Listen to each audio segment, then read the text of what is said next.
aqui da nossa audiência, né? Então, vai ser em pé. Bom, esse é um desconforto, né? Mas há outros. Desconforto com o fato de ser uma reunião transpartidária, né? Em busca de um objetivo muito determinado. E eu tenho que ter muito cuidado com o que vou falar, né, para não entrar que nem macaco numa loja de louça, né? Então, atenção, estou atento também para isso, né? E com essas cogitações, eu deliberei, né, que talvez fosse melhor eu ler um pequeno texto do que me arvorar em ficar manobrando, né, um tema tão difícil como que política é possível, o que nós temos hoje que discutir, né? Então, estou fazendo um pequeno introito, me justificando, porque vou ler, né, que a fala viva de improviso sempre é mais vivaz, mais interessante, compromete mais a nossa atenção, mas eu não quero correr risco, nem arriscar o sucesso da reunião de vocês. Não. Que política é possível? A política é sempre possível. Não é essa política que aí está. Essa política que está já nos saturou. Nós queremos coisa nova. E pela embocadura do tema que eu já esboço aqui, é que vocês veem que eu estou obrigado a ir ao texto para não correr riscos, né? Vou ler pausadamente, é pequeno, né? Se eu perceber que a atenção fugiu, eu paro de ler e improviso, com todos os riscos, para mim e para vocês. É preciso ser um incréu, um descrente, empedernido, para não reconhecer a presença do fato político nas manifestações das jornadas de junho, tomando-as como um mero episódio da vida juvenil e de suas vicissitudes nas grandes metrópoles brasileiras. Sob esse viés, aqueles massivos acontecimentos que suspenderam a marcha conhecida do nosso cotidiano com o registro da surpresa e do espanto, pertenceriam ao reino da sociologia e da antropologia social. É certo que os recursos dessas duas disciplinas para a observação de eventos desse tipo são, além de próprios, absolutamente necessários. Mas a eles não podem faltar, para que a narrativa seja compreensiva, uma abordagem política da cena especificamente brasileira. Sobretudo, pela recusa manifesta dos personagens envolvidos em admitir a presença de partidos e personalidades políticas em seus atos de protesto. Admissão tácita de que se quer uma outra política.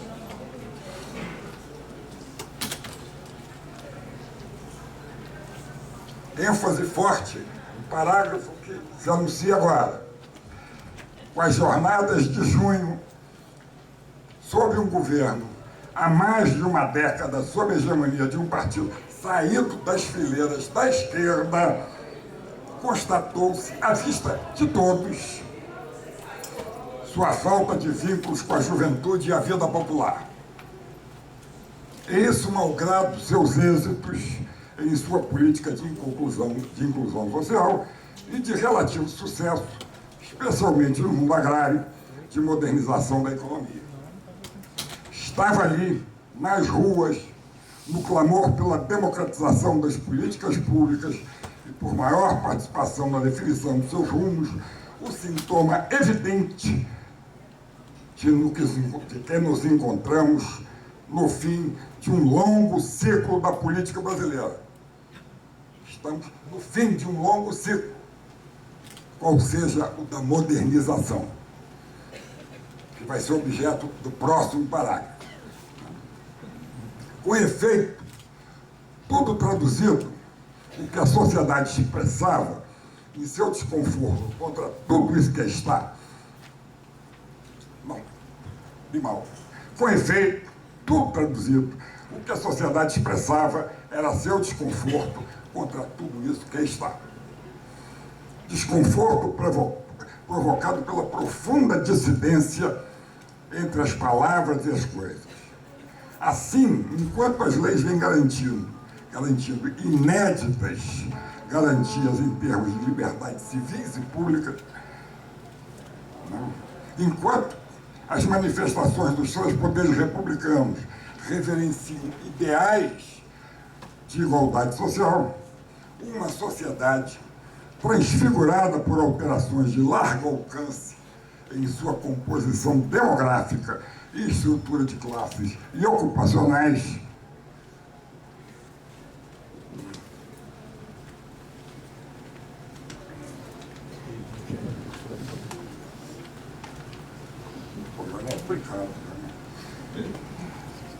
consigo virar uma página, não encontra na esfera pública, que se apresenta como uma reserva de poucos, canais a fim de que possam exigir a satisfação dessas premissas igualitárias. Muita gente chegou, por grandes alterações na demografia, na estrutura ocupacional, e não encontrou canal, lugar para se expressar, para demandar. A intensa energia da vida associativa, inclusive de seus setores subalternos e de sua rica e poliforme vida mercantil, não se fazem presentes no sistema dos partidos, a não ser fragmentariamente. Quem vocaliza o empresariado de São Paulo, o mais robusto do país, é a Fiesp, um órgão corporativo, assim como é a Confederação Nacional da Agricultura, quem exerce papel em nome dos interesses do agronegócio. Quanto aos setores subalternos do campo, é o movimento dos trabalhadores sem terra, apartidário por opção, quem se arvora em assumir essa representação. Os casos desse tipo se multiplicam e dispensam, porque notórios, serem elencados. No caso, ainda chama atenção a prática de boa parte dessas entidades ou de seus membros de favorecerem com doações partidos rivais nas disputas eleitorais. Esse não é um registro trivial, uma vez que o usual em sociedades democráticas, em particular nas que vivem sob organização capitalista, é de que o reino dos interesses não seja refratário na escala em que aqui ao sistema de partidos. Sem eles, os partidos perdem identidade e vínculos com a sociedade, tendendo a se comportar como máquinas orientadas à sua própria reprodução. Essa patologia brasileira não é recente e, paradoxalmente, encontrou no PT, antes de se tornar governo, um dos personagens, um dos principais arautos da existência desse mal, como em suas críticas tanto ao sindicalismo nascido da consolidação das leis do trabalho, que abafaria a livre expressão dos conflitos entre o capital e o trabalho, quanto ao nacional desenvolvimentismo, que ataria politicamente a sociedade aos desígnios do Estado. Fora de controvérsia, outro parágrafo picante, fora de controvérsia, que os governos do PT deram nova vida a essas duas políticas. reforçando a primeira com a legislação sobre as centrais sindicais e fazendo da segunda o leitmotiv da sua linha de ação governamental. Presidencialismo de coalizão, prática que herdou de governos anteriores, simulacro de um parlamentarismo de fantasia, a camuflar a soberania do poder executivo sobre o legislativo, consistiu na modelagem política que lhe permitiu o movimento de camaleão de se apresentar como novo condutor do processo de modernização do país. Um longo fio vermelho comunicaria a era Vargas ao PT. Em comum, nesses dois tempos, o retraimento da dimensão dos interesses diante dos partidos e a sua gravitação em torno do Estado. A diferença, é claro, estaria no cenário institucional. O ciclo de modernização desencadeado pelo PT, com um estilo decisionista de cima para baixo, intrínseco a ele, estaria obrigado à difícil convivência com a Carta de 88, expressão de uma filosofia política centrada nos ideais de autonomia do indivíduo e da sociedade diante do Estado. Como amplamente verificado, eventuais obstáculos têm sido contornados e o processo de modernização segue seu curso.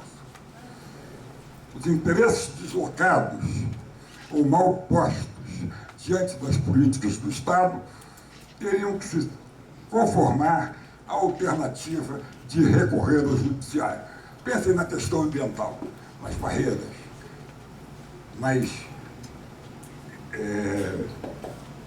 usinas de energia elétrica, aí, não é isso? Uma das raízes fundas do processo de judicialização da política deve ser procurado aí. Ou, em casos extremos, as ruas, como se testemunha desde os idos de junho. O assim chamado poder incumbente, para que esse eufemismo à moda ganhe sentido, supõe uma prévia manifestação de vontade com origem em uma esfera pública democrática.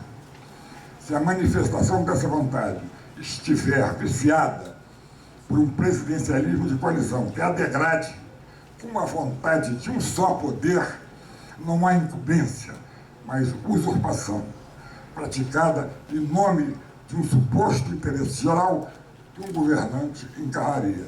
Se assim, para que partirmos? Obrigado.